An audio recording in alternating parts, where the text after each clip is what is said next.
जय जय श्री चैतन्य जय नित्यानंद जय द्वैत चंद्र जय गौरभक्त वृंद जय जय श्री चैतन्य जय नित्यानंद जय द्वैत चंद्र जय गौरभक्त वृंद जय जय श्री चैतन्य जय नित्यानंद जय द्वैत चंद्र जय गौरभक्त वृंद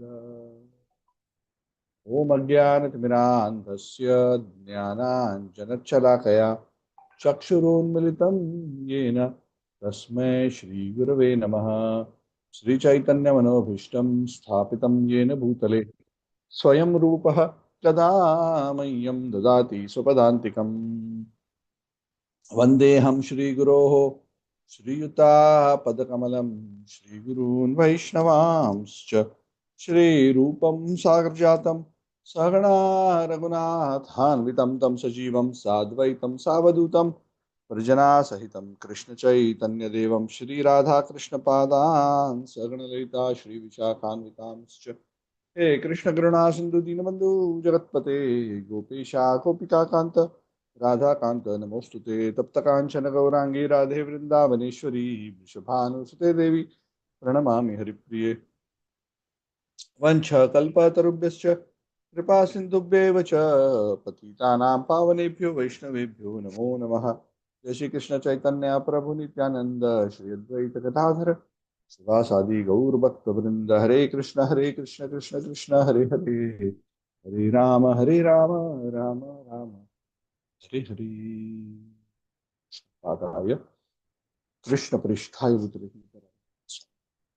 पादाय कृष्ण पृष्ठाय भूतले वेदांत स्वामी नामने नमस्ते सारस्वती देवे गौरवाणी प्रचारिणे निर्विशेषवादी पाश्चात्य यत्कृपातमहं वन्दे श्रीगुरुं कारणं परमानन्दं माधवम्। यो हरे Krishna. So welcome all.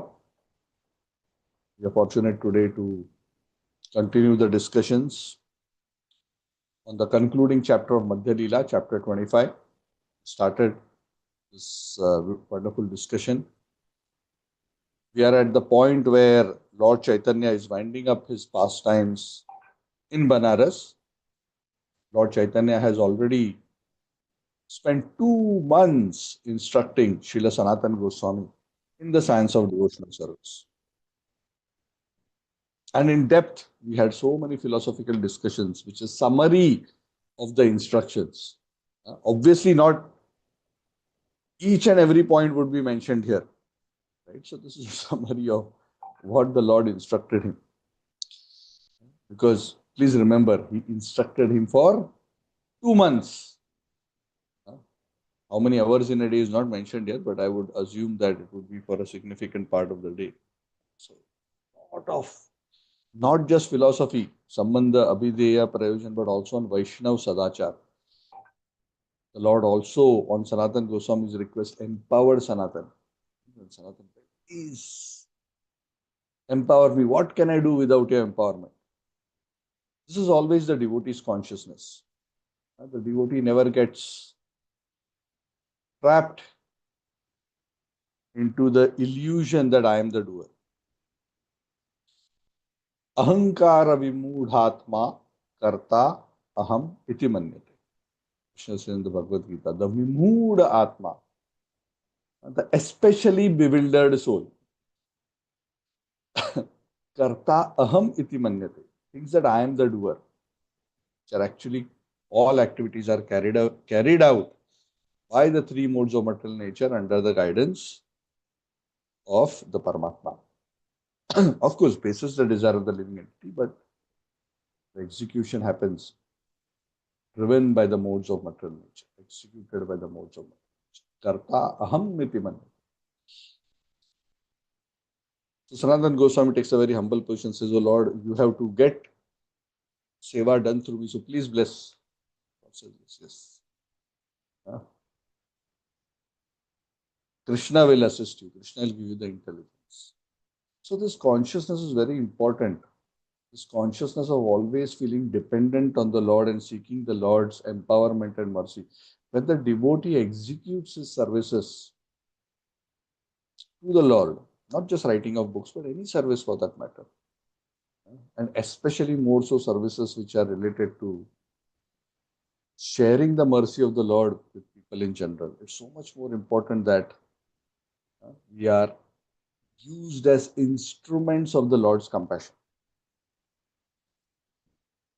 So it's very, very important. Prabhupada would teach all of us that his disciples, especially, that work for book distribution, speaking, you have to always be in a prayerful mood that the message reaches those whom Krishna wants to favor. So when we develop the mood of being an instrument rather than Krishna, I am going out for distribution. Lord, I am going out with books. Please use me as an instrument to give the message to whom you want to make fortune. Try our best, but we go in that way. The Lord may use us as a conduit of mercy, but we are not the controllers of mercy. Just because the Lord used us to grant His mercy to others as an instrument, we are just the wire through which the electricity flows. We don't claim ownership of the power station. So, I blessed him, I made him do it. When a devotee favors another individual in a genuine way, in a compassionate way, the Lord grants His mercy through the agency of that devotee. The devotee never takes credit. The devotee glorifies the Lord, but the Lord in return may glorify the devotee, but the devotee never accepts that credit. So that is the transcendental competition. Anyway, this wonderful example that the Goswamis have demonstrated. So we discussed that part, and now we are at an interesting point where we are discussing how, after that particular pastime, Lord Chaitanya, he so much wanted, basis the pressure of his close associates who were feeling so bad that the sannyasis of the Mayavadi sannyasis of Varanasi were not yet given mercy. The Lord wanted to make them happy. To make them happy, there was this beautiful episode where Maharashtriya Brahmin, with the Lord's permission, invited all the Mayavadi sannyasis to his home, invited the Lord to his home. This beautiful pastime has been described in detail in Adi Lila 7 chapter. That's why not all the details are given here. So there's a very wonderful conversation, and the Mayavadi sannyasis were impressed by the Lord's humility and knowledge and devotion. And their hearts were totally transformed because they were so receptive, became so humble in front of the Lord. So that's very important. To receive the Lord's mercy, our pot must be open to receive it. If we, because of pride, keep our pot upside down, the pot of our heart, keep it upside down because of our pride, then nothing can go inside the pot. We cannot gather the mercy. So they were all wonderfully transformed.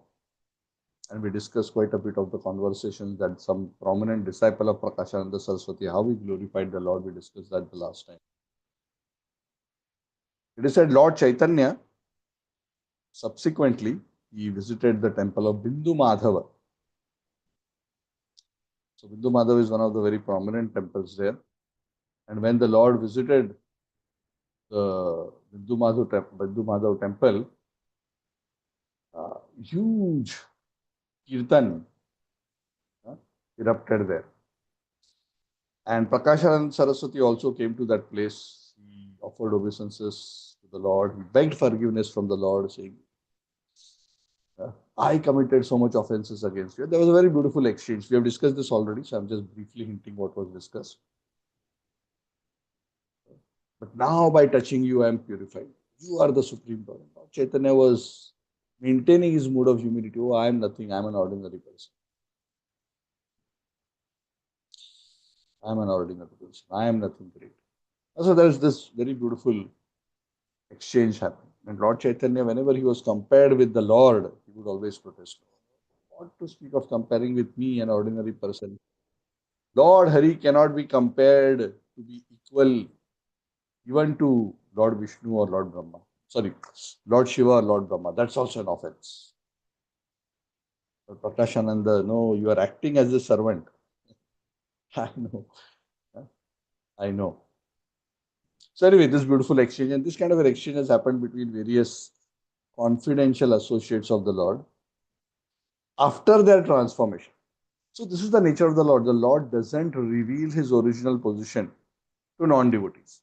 To them, he may just seem as a sannyasi, as a logician, but close associates, when they received the mercy of the Lord, when they received devotional service, bhaktya mam abhijanati yavan yaschashmi tatvatah.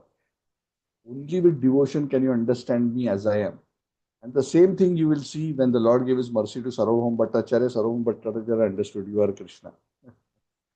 When he met Ramananda, Ramananda understood you are Krishna. When they received the mercy.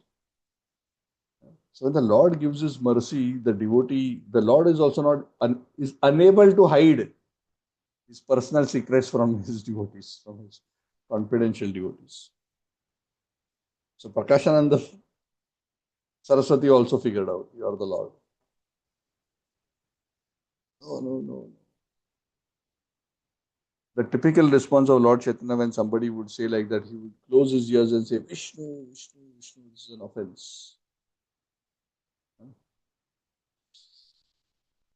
Anyway, Prakashan Saraswati genuinely begged forgiveness and he told the Lord, not just for you as the Lord that I'm begging forgiveness, but you are in Bhakta Roop, you are in the form of a devotee. If a person, now that I've understood the glories of devotional service, I understand that offense at the lotus feet of a devotee is very dangerous. When a person mistreats great souls, his lifespan, his opulence, his religion, his reputation, his possessions, his good fortune, everything is destroyed. He quotes a verse from Shastra.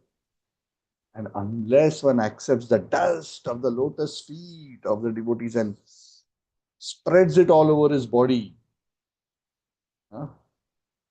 Those cannot any devotee, but those kind of devotees who are nishkinchana, who have given up all material possessions and fully taken shelter of the lotus feet of the Lord, huh?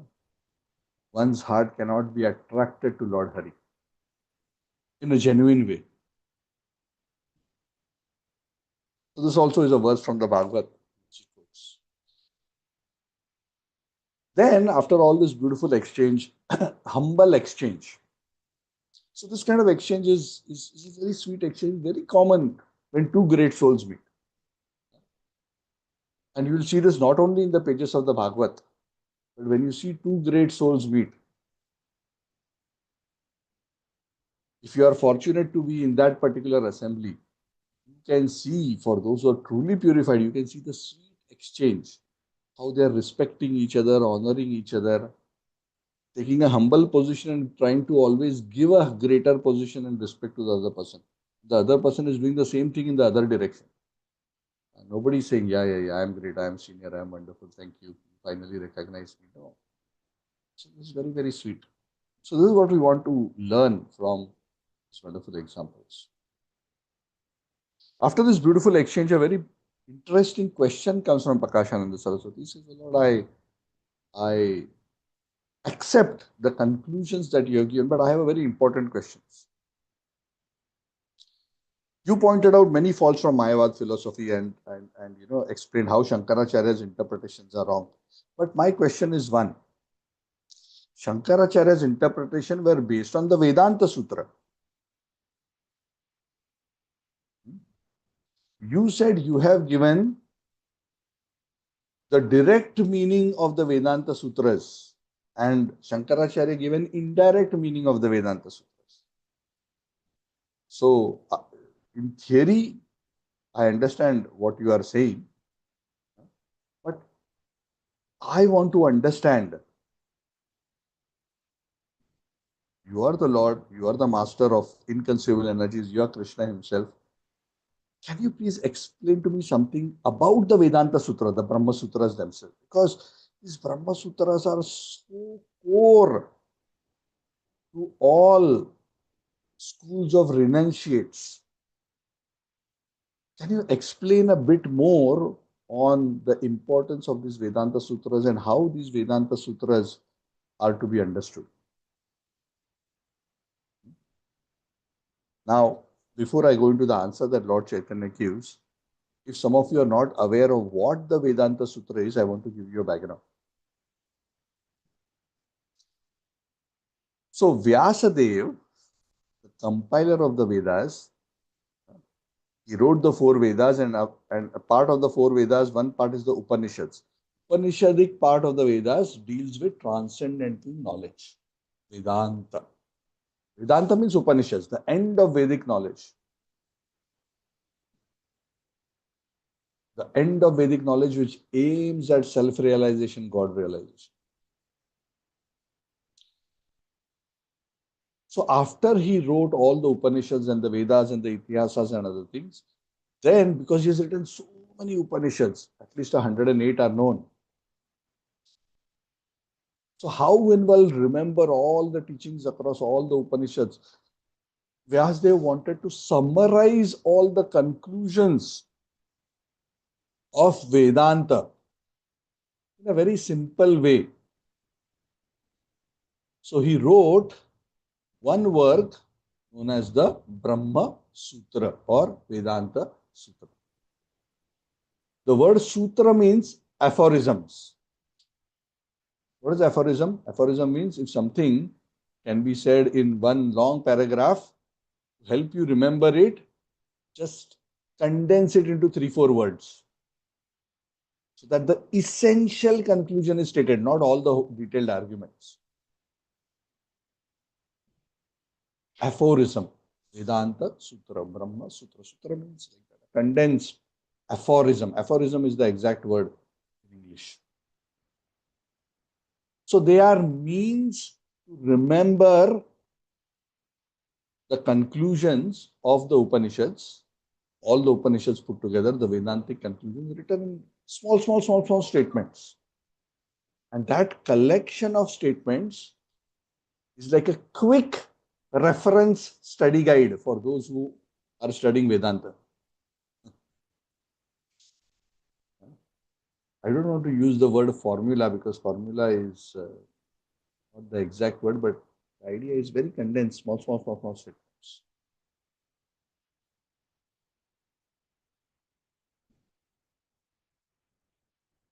For example, the first aphorism.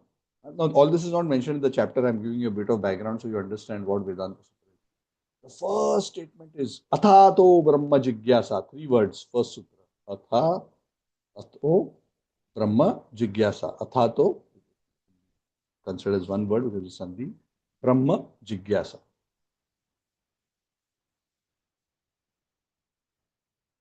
What does that mean in very simple words? In very simple words, Athato Brahma Jigyasa means now you should inquire about the absolute truth. So what is this now? Because this is only a summary, it doesn't give you the full context. What is the full context? Not mentioned within the sutra. Athato means who will read that Brahma Sutra? Human beings. Is a dog going to read? Is a monkey going to read? So the book is starting by saying, oh human being, now that you are human enough to be able to read the sutra, Athato, now that you have attained the human form of life, inquire about the transcendental truth. Inquire about your own nature. And this we can expand into a whole lecture. Importance of human form of life, why only humans are equipped with this. Dharma, Artha, Kama, Moksha, how liberation is one of the prime, the fourth Purushartha, and beyond that there is Prema, all these things are there. But if you want to condense this whole huge topic into 2-3 words just to remember, Athato Brahma Jigyasa means for every human being, now that you have acquired a human form of life, your main duty is spiritual inquiry. That's the emphasis. So this is a sutra. So there's a huge context and a setting and understanding around the sutra, but the 3-4 words are used just to hint or give that conclusion in a very few words. Correct? Like many times, many of us have given so many exams when we study. So many things are to be written, but we create a mnemonic formula sometimes to be able to remember this long, big answer. There is so many points, and we can come up with some acronym, you know, and we create some word out of that acronym and try to remember, aids to memory, something like that.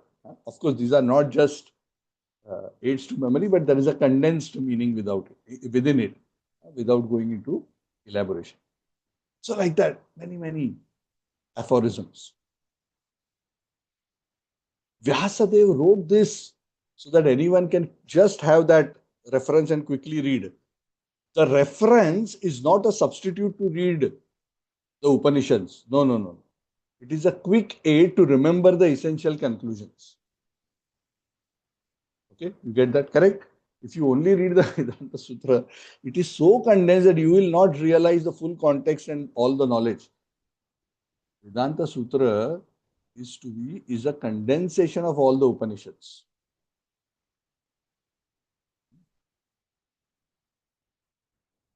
So he is asking, please explain to me what is this Vedanta Sutra? Tell me briefly about the Vedanta Sutra.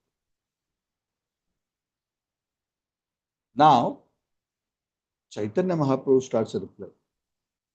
Again, he takes a very humble position. I am an ordinary living being. My knowledge is very small. But you asked about how Vedanta Sutra should be understood. That I can explain. Vedanta Sutra is written by the Supreme Lord Himself in His form of Vyasadeva. The real meaning of these short aphorisms is very difficult to understand by themselves for any ordinary person. Now, what I want to come to another point, all the Vedantic schools, all the various Vedantic darshanas, there are various Vedantic darshanas or philosophies based on commentaries by prominent acharyas. There is the Advaita, there is the Advaita darshan, there is the Dvaita darshan, there is the Dvaita Dvaita darshan, there is the Vishishta Advaita darshan, there is the Achintya Bheda Bheda darshan. There are many darshanas, and all Vedantic philosophies refer to the Vedanta Sutra as their reference point. And all of them are giving a commentary. Why? Because the essence of all the Upanishads have been put into one compilation. So rather than commenting on all the Upanishads, they say Vedanta Sutra is our reference. Vyasadeva has written this, so we'll comment on that. So each Vedantic philosophy tries to explain the Vedanta Sutra in a coherent way according to their understanding, and they have come up with slightly varying philosophies.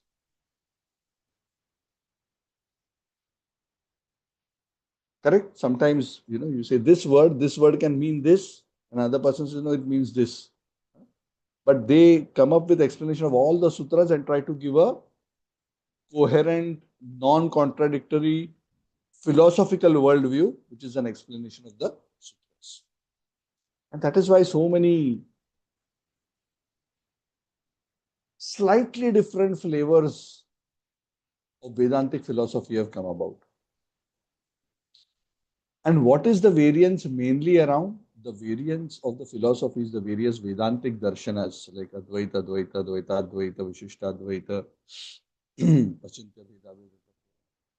The main variation is in terms of what is the nature of the absolute truth ultimately, and what is the relationship between the individual soul and the supreme soul.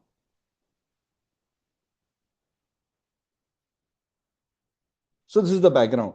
So Advaitists have their commentary. What is the commentary that the Advaitavadis, the impersonalists, refer to understand the Vedanta Sutra of Vyasa? They say our Acharya Shankaracharya has written the Sariraka Bhashya to explain the meaning. So they understand the Vedanta Sutra through the lens of the explanation or commentary given by Shankaracharya.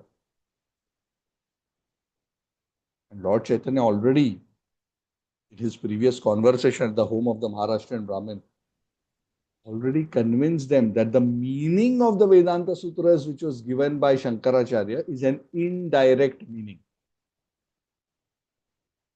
And then the direct meaning was explained by Lord Chaitanya. So, the background is that Prakashananda Saraswati is trying to understand how did you arrive at the direct meaning. We accept your direct meaning is very logical, but how did you arrive? Please explain this Brahma Sutras a bit more to him. So Lord Chaitanya is giving now his explanation on how the Vedanta Sutra should actually be understood. So this is very, very important. So please, for all of us who are in the Gaudiya Vaishnava tradition, this is a very important understanding. So please listen attentively. If you do not understand, please ask me, because this is a very, very important aspect of our philosophy. And Lord Chaitanya himself will explain, and I will try to share that explanation of how Lord Chaitanya says that we should approach understanding the Brahma Sutras. So Lord Chaitanya has started by saying, Brahma Sutras, who's the author? Vyasadeva. He's not an ordinary person. He's the Supreme Lord himself. So whatever he has written in Brahma Sutras is perfect. There is no problem in the compilation. The same person who wrote the Vedas and the Upanishads, wrote means compiled, has compiled the Vedanta Sutra. So first point is Vedanta Sutra is perfect. The question now comes how we can understand without any misinterpretation what the Vedanta Sutra is saying.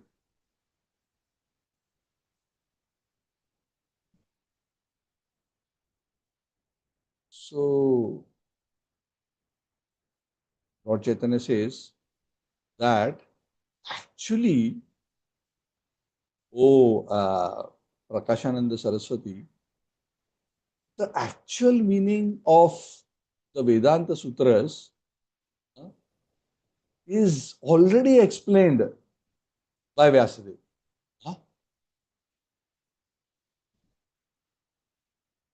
Lord Chaitanya says, actually, if you only read the Vedanta Sutra, it is not easy for common living beings to understand the Vedanta Sutra meaning directly, simply by studying the sutras. Many people jump to Vedanta by trying to read the sutras and then they try to imagine what it could possibly mean. But it is because it is transcendental knowledge, because it is not knowledge which can be perceived just through material intelligence. And it was never meant to be a primary reference, but rather an aid to recollection. It's a very arduous and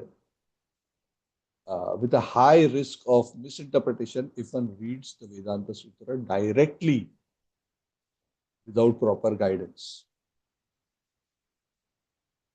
Lord Chaitanya goes back to history to explain how the real meaning of transcendence, the real secret of transcendence was actually. The Vedas are manifesting from Omkar. Krishna says this in the Bhagavad Gita also.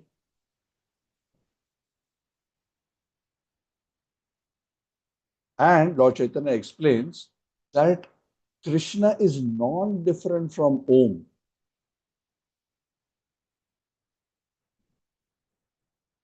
The meaning of Om, if we want to understand Krishna or the Supreme Truth, we have to understand Omkar, because Omkar and Krishna are non-different. Om is the sound representation of the Supreme. And the meaning of Om is present within the Gayatri Mantra. The meaning of the Gayatri Mantra has been further explained by the Lord in the Chatushloki Bhagavad, 4 verses of the Bhagavad.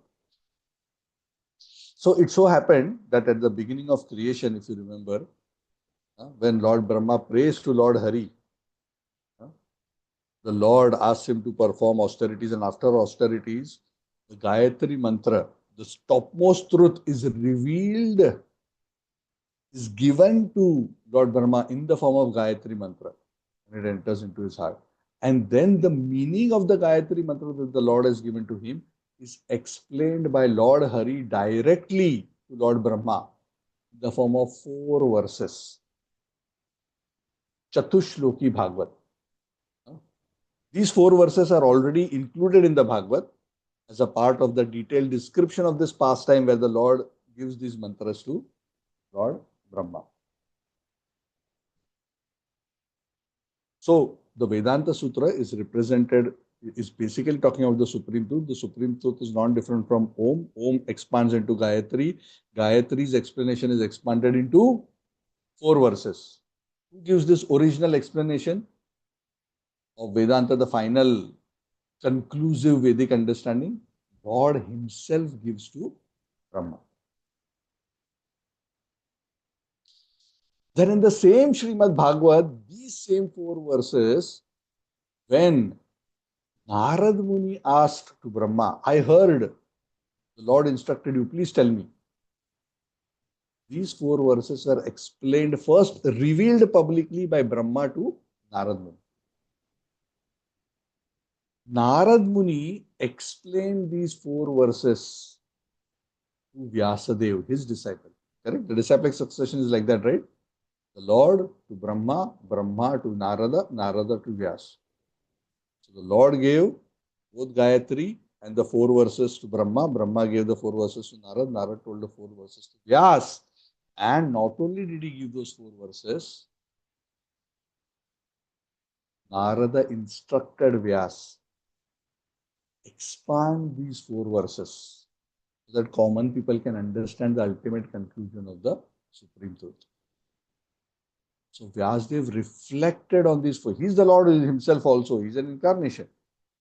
He meditated on these 4 verses. He knew that these 4 verses represent the Gayatri, which represents Om, which is non-different from the Lord.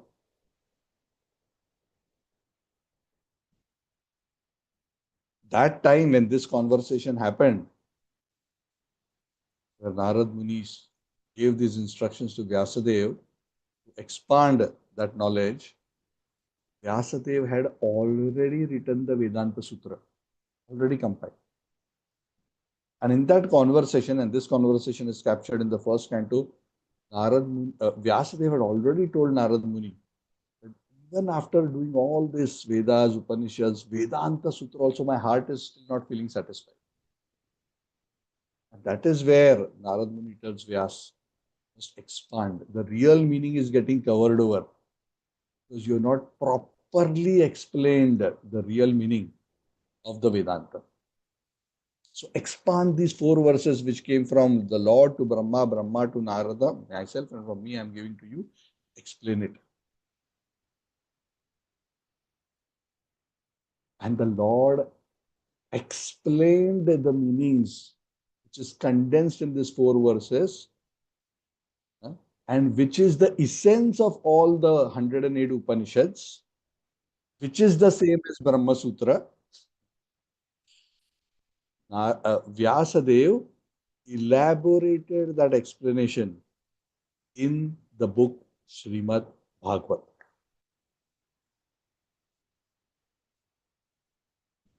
And that is why the Srimad Bhagavad is considered the natural commentary on the Vedanta Sutras by the author himself. You're with me so far? The author has written short aphorisms. Now the author himself is instructed by his guru, write a detailed work to explain your Vedanta Sutras. I have given you 4 verses, you expand. You are the incarnation of the Lord, you know. Vyasdev collected all the conclusions, Vedic conclusions across the 4 Vedas, across the 108 Upanishads, and he had already placed those conclusions in the Vedanta Sutra. But now, that same Vedic knowledge which he had put in a condensed form in the Vedanta Sutra, now he is explaining in a detailed form in the Srimad Bhagavad. Therefore, Lord Chaitanya says, it must be concluded that Brahma Sutra has been explained in detail in the Srimad Bhagavat. Which means, whatever the Upanishads are teaching, the Bhagavatam is teaching the same thing. 18,000 verses the Bhagavat are giving essentially the same conclusions. What does this mean? This means if someone wants to understand the true meaning of the Vedanta Sutra, he must study the Srimad Bhagavat. Sometimes other Vedanta school they criticize the devotees. They say, oh, you're not studying the Vedanta Sutras, you must study the Vedanta Sutras. We say, no, we are studying. The Srimad Bhagavat is the natural commentary on the Vedanta Sutra. Because you all are not referring to Bhagavat, you are studying the Vedanta Sutras independent of Bhagavat, you are losing the real meaning of the Vedanta Sutras. We are the real Vedantists because we have understood the meaning of the Vedanta Sutra as explained by the author himself in his final work, the Srimad Bhagavat. There are many smaller points. I will not go into everything.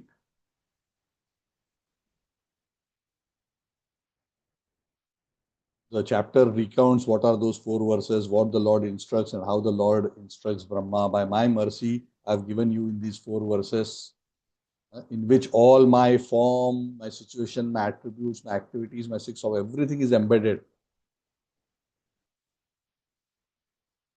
And he says, by my mercy, you will actually understand. To understand the truth is not simply enough to read what is mentioned. The truth must be realized in the heart.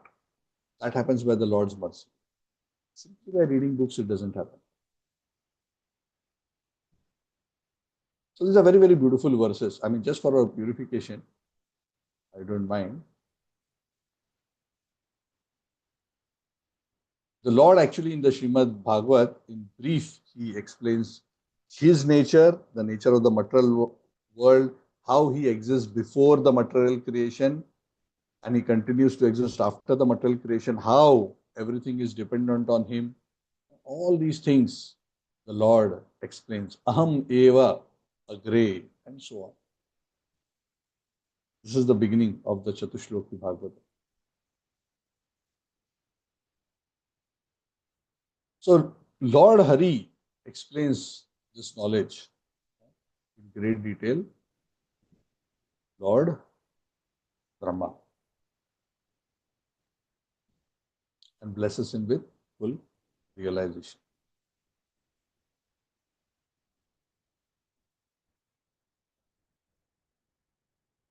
So Lord Chaitanya continues, and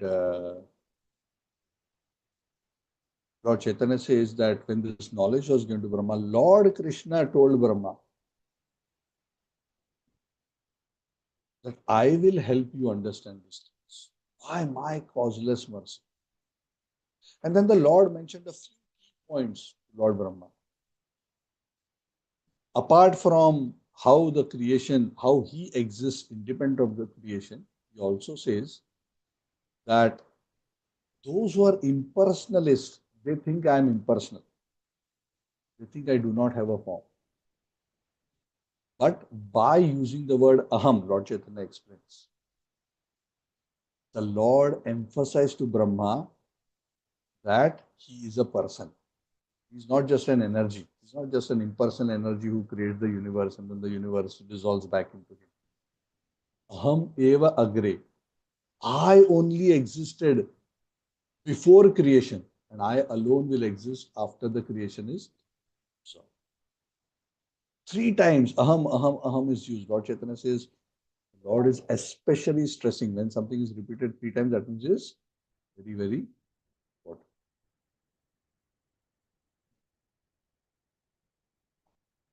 When one actually becomes situated in a transcendental position, disinfected by the influence of Maya, one can understand one's real relationship with the Supreme.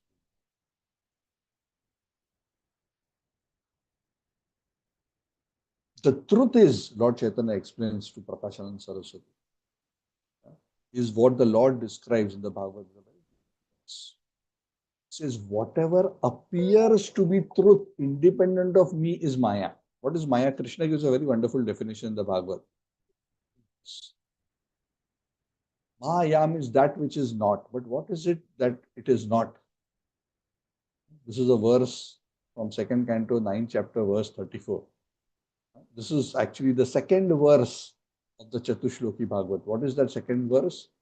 Rite artham yat pratiyeta na pratiyeta chatmani tad vidyad atmano mayam yatha bhaso yatha tamaha. What is illusory energy? The Lord says. He defines Maya. First he says, I exist independent of creation. Then the Lord in the second verse explains what is Maya. This is very beautiful. Direct explanation of the Lord. What appears to be truth or existing independent of me or without me is definitely Maya. For nothing can exist without me. It is like the reflection of a real light in the shadows. Because in real light, there is no shadow. Very interesting. In real light, there is no shadow. Only when there is reflection, there is some shimmering light which may shimmer in the shadows. Essentially, the Lord is saying, what is Maya? Maya is to see anything independent of the Lord. And that is our Gaudiya Vaishnava philosophy also. While we distinguish between matter and spirit, ultimately, what is our philosophy? Everything is Krishna's energy. Even the material energy is actually spiritual. It appears material because we do not see its connection to Krishna.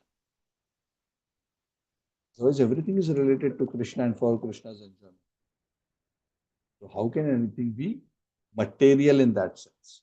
So material energy or Maya is to perceive something in our consciousness. Not that that is Maya. To perceive it in our consciousness. That this is independent of the Lord. That is my illusory energy.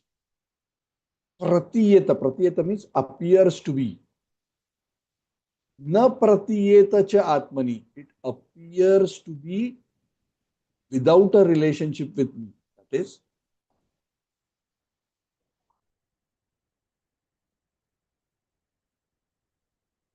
very interesting. So Lord Chaitanya quotes this particular verse to Prakashanand Saraswati. This is such an important part of the Chatushloki.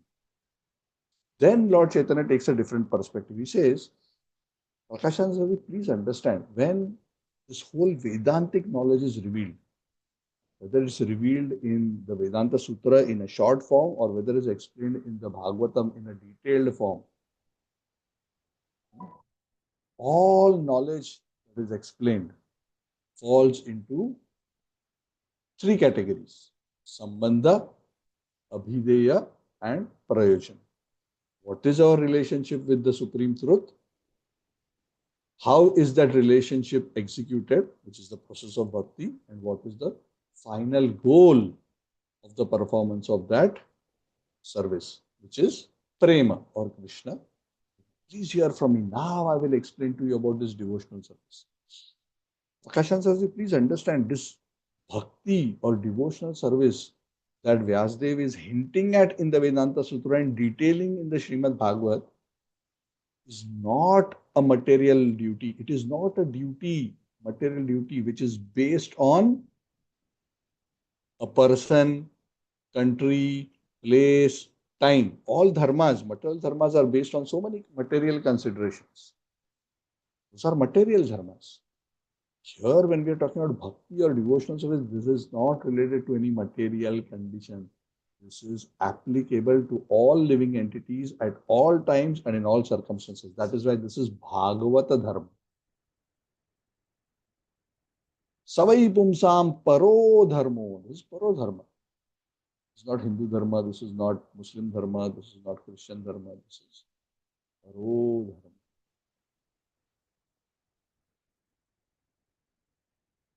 But devotional service is transcendental to all these considerations. Because, Prabhupada explains, he quotes a verse from the Bhagavad Gita, 14.26. Prabhupada quotes Lord Krishna saying that true bhakti begins after liberation. Because true bhakti is not an activity of material nature.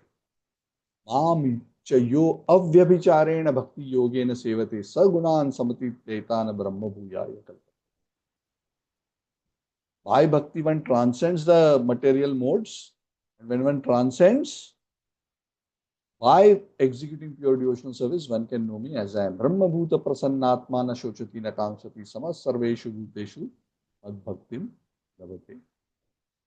Lord Chaitanya says, Sarvadesha kaladasaya kaladashaya janera kartavya rupashe sei bhakti prastavya shrotavya. It is therefore the duty of every man, in every country, in every circumstance, at all times, to approach a guru, bona fide guru, question him about devotional service, and to hear him explain the process. So this is very important. The conclusion of Vedanta is devotional service, as explained in Bhagavatam, and this process must be learnt and understood from a bona fide spiritual master. Then Lord Chaitanya quotes the fourth verse from the Chatushloki. Etavad eva jigyasyam tattva jigyasunatmanah anvaya yatirekabhyam yatsya sarvatra sarvada. A person interested in transcendent knowledge, please remember, this is the fourth verse that the Lord is telling Brahma directly as his instruction of the summary of all Vedic knowledge. A person interested in transcendent knowledge must therefore always directly and indirectly, anvaya and vyatireka. Anvaya means directly, vyatireka means indirectly. Yat syat sarvatra sarvada. One must directly and indirectly inquire about it to understand the all-pervading truth. The truth is all-pervading. Maya means to lose sight of truth. So one must continuously be, so that one doesn't lose sight of truth, so that one doesn't get trapped in Maya, so that one doesn't see anything disconnected from Krishna. All these things mean the same thing. One must directly and indirectly always try to maintain that spiritual vision. This is very important. Krishna has hinted at this in the Bhagavad Gita also. Who is he to whom I am never lost? Yo maam pashyati sarvatra sarvam cha mai pashyati. He who has developed the vision that he sees me everywhere and sees everything in me. He doesn't see Maya anywhere. He sees me everywhere. He doesn't see anything disconnected with the Lord. Sarvatra, dekhi, Ishtadeva Spurti. He sees his Lord manifested, directly or indirectly. Anvaya and Vyatireka. Some places it may not be the Lord in his personal form, but the Lord's energies is the presence of the Lord indirectly, because nothing exists independent of the Lord. He who sees through Anvaya and Vyatireka, the all-pervading truth, never loses sight of the final truth. That was the vision Lord Chaitanya also wanted us to cultivate. This is how a devotee sees Krishna everywhere. When the devotee sees Krishna everywhere, it doesn't mean that Lord in Shyam Sundar is necessarily directly. But when he sees anything, the recollection of Shyam Sundar and the connection of what he is seeing to Shyam Sundar is never forgotten. And when one develops that vision, when one understands the true glory of the Supreme Truth, one cannot but fall in love with the Lord. That supreme affection for me, amate ye priti sei prema prayojana. Karyadware kahitara swarupa lakshana. Lord Chaitanya said. That supreme affection for me, when one reaches that kind of a consciousness where he can see Krishna everywhere and everything in Krishna, he feels so affectionate to Krishna. There is such a feeling of love in one's heart, a kind of love which is never lost, a vision which is never lost, and a feeling which is never lost. That kind of supreme affection for me is called prema. Sei prema prayojana. And that is the final goal. That is the ultimate goal of life. Lord Chaitanya says, "Oh Prakashan Service, let me explain to you a few characteristics of this love so that you understand properly." So the body is made of five elements, Panchabhuta. So these five elements, earth, water, air, fire, ether, are present within the material body. Similarly, this whole world outside is also made of Pancha Mahabhuta, earth, water, air, fire, ether, the body as well as the universe. Similarly, I, the Supreme, the Lord is giving this example. Just as material elements are there within the body and outside, similarly, I, as the Supreme, am present in the heart of the devotee as well as outside everywhere. The Lord is giving an example to explain how the Lord is all pervading.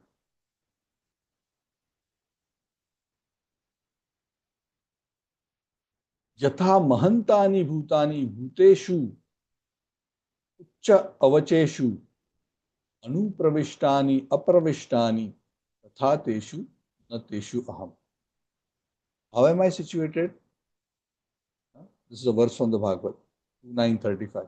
Just as material elements are situated inside the body of the living entities, also outside. Similarly, I also exist within all the material creation, but I also exist outside.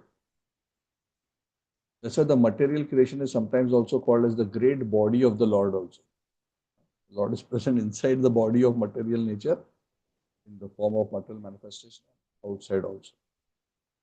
But it is only that pure devotee, bhakta,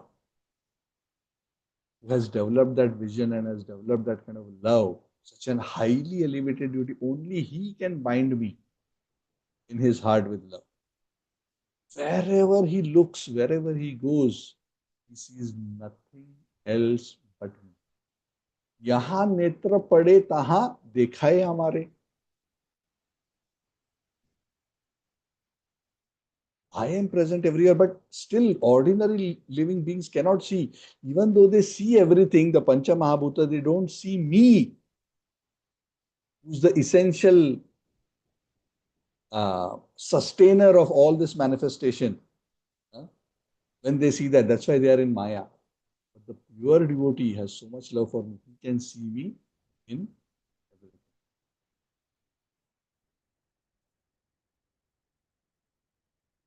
Lord Chaitanya quotes many more verses to substantiate this point. I'll not go through all the verses, it will take significant time.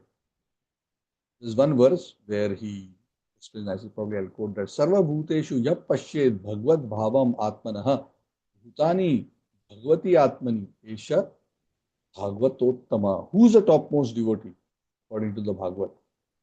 11th canto, 2nd chapter, verse 45. A person advanced in devotional service. If you think you're advanced, you must check whether this verse applies to you. Sees within everything the soul of all souls, the Supreme Personality of Godhead, Shri Krishna. Consequently, he always sees the form of the Supreme Lord as the cause of all causes and understands that all things are situated within him. Yomam Pashyati Sarvatra Sarvam Cha. This is a very, very important. This is the vision associated with the feeling of prema. This is the point. This is the goal. The goal is not simply to be liberated from material nature. The goal is not simply to merge into Brahman and lose one's identity. The individual living entity's final goal is to develop this understanding. And this is the understanding that Vedanta Sutra is hinting at. This is the understanding that Bhagavatam is helping us to.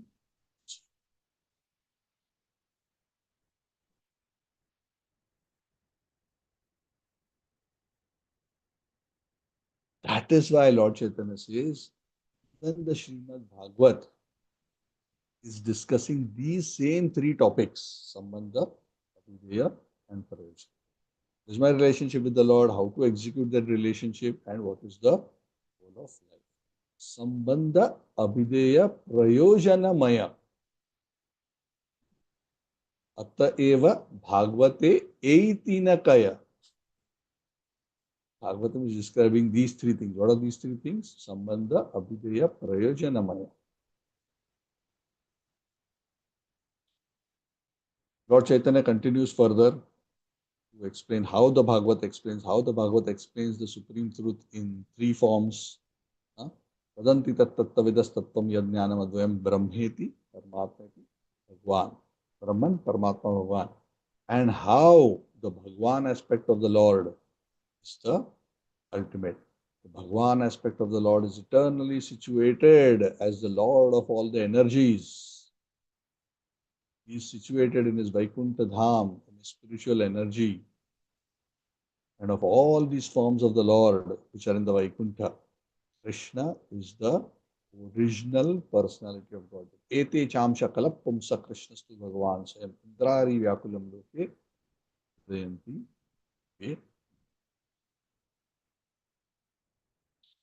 So a living entity is eternally servant of Krishna. But now I will explain to you about the execution of devotional service. And O Prakashan and Saraswati, the execution of devotional service is itself the detailed subject matter of each and every verse of Srimad Bhagavatam.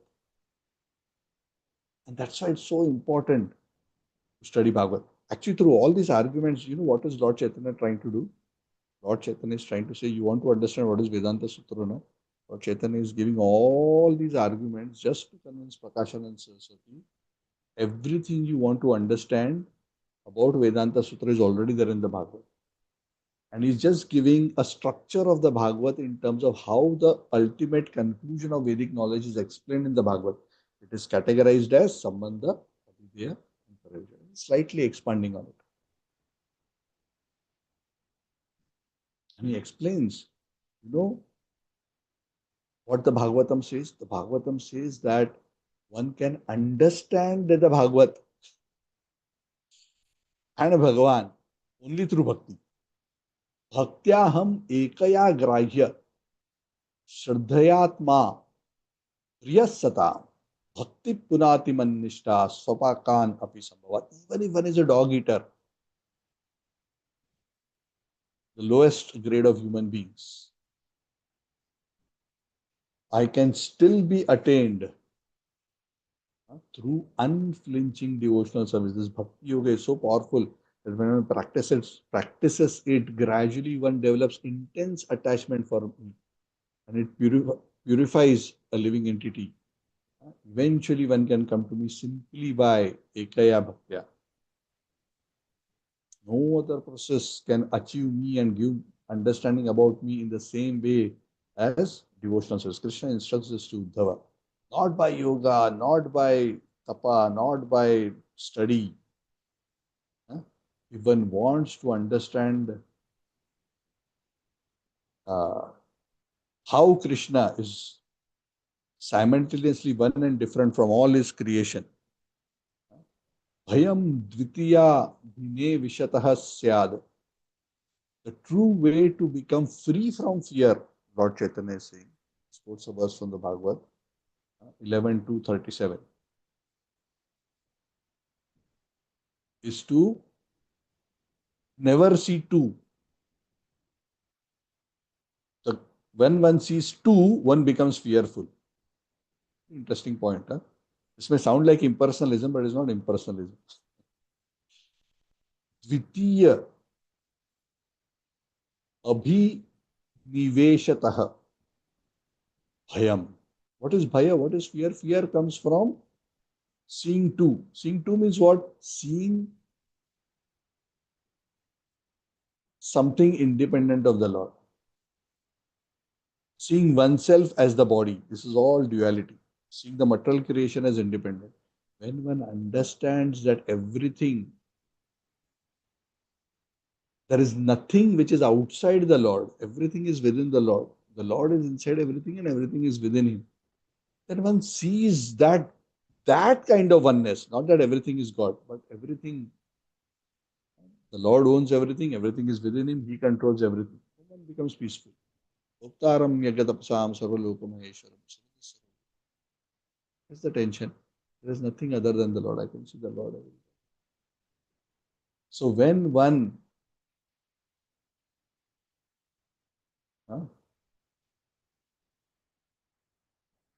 who was earlier viparyaya asmriti, who had forgotten one's relationship with the Lord, tat mayaya, because of the illusory energy of the Lord. Buddha abhaje tam bhaktya, but an intelligent person who even he had earlier forgotten, now engages in devotional service. Ekaya, fixed devotional service independent of karma and jnana, or undiverted by karma and jnana. He can understand the absolute truth. These are all verses from the Bhagavatam. Lord Chaitanya is telling Prakashan, all these conclusions are there in the Bhagavad. If you had read Bhagavad, you would have understood this. If you had read Bhagavad, you would not be misled into any indirect explanations of the Vedanta Sutras that Shankaracharya gave. Because Bhagavatam is the natural commentary. All these explicit, detailed understandings of the conclusions of the Chatushloki are already given in the Bhagavad. And Lord Chaitanya starts describing about Krishna Prema, Prayojana. I'm not going to that. He mentions a few verses that how when one chants the holy name in pure love, one dances and cries, and that is the end state that we want to attain. Lord Chaitanya concludes this section and says, please understand, Atta eva Bhagavata Sutrera Artharupa. Bhagavat is nothing but the commentary on the Vedanta Sutra. Nijakrita Sutrera Nijabhasya Sarupa. Yasdev himself created the sutras and he himself wrote the commentary. Why do we have to go elsewhere?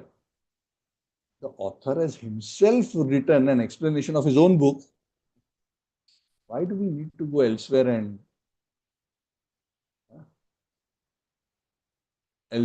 look for another explanation?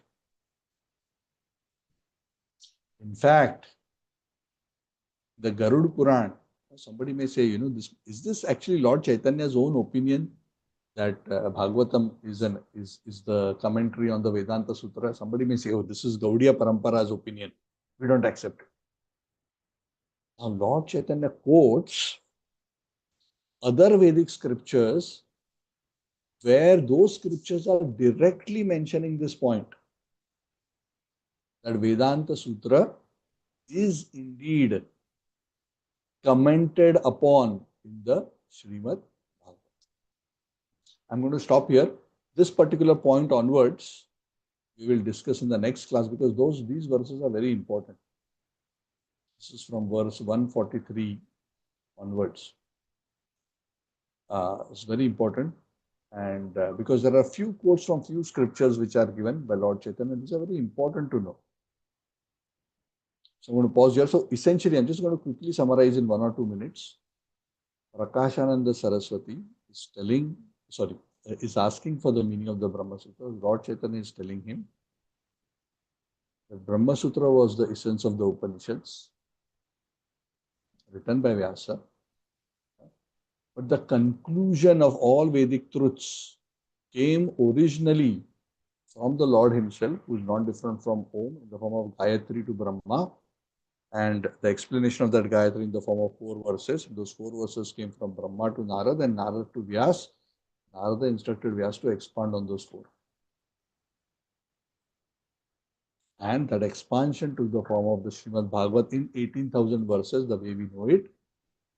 And that is why that work is non-different from the Vedanta Sutra, because the Vedanta Sutra is also the summary of the Upanishads, which is also the essence of all Vedic knowledge. So it's the same. And that is why, oh, all sannyasis, you must study the Srimad. That's the final conclusion. It will come later, but that's what Lord Chaitanya is trying to. So I'm going to pause now. Sorry, I went slightly over beyond time. We'll continue from this verse 143 onwards in the next time.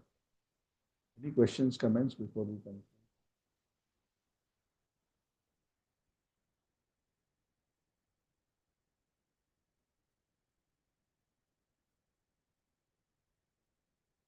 So, day after tomorrow is Narsimha Chaturdashi. Reminder, all glories to Narsimha Dev. It's a wonderful festival. Please observe. Fasting till dusk as far as possible if you can. Other than that, yeah, so I will see you all on Saturday, 2nd of May.